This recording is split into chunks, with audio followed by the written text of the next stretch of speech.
运动是一个最好的生理的防疫，看球呢是最好的心理的防疫。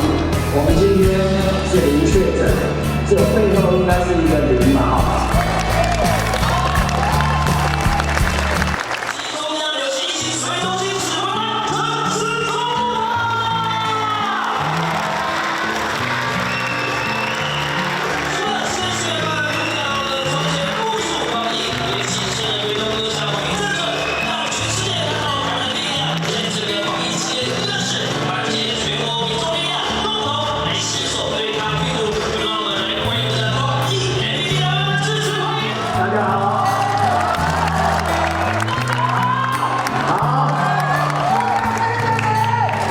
吴会长、侯市长、徐将军，好，防疫的团队，还有我们的蔡董事长，好，两队好的球员，大家好，大家晚安。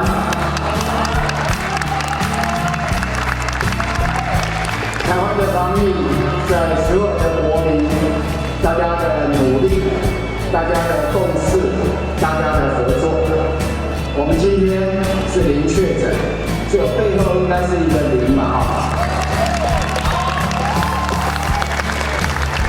那也本土也第26天，都是零了，那这是全体国民努力的成果。那努力到现在，那下一步我们要开始做开放。那开放的时候，我们要进行防疫新生活。 然后讲说怎么样叫防疫的新生活，当然是个人的一些卫生习惯，洗手、戴口罩、社交距离、量体温，等等的，我们要把它做好。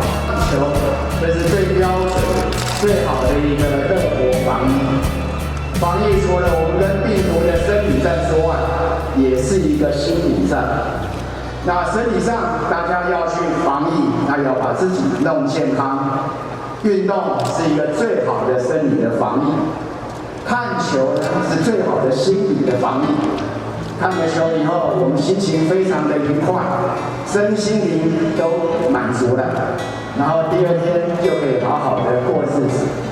那今天先做局部有限的开放，一步一步的，我们看能不能把这个防疫守得住，也让热活生活能够过得好。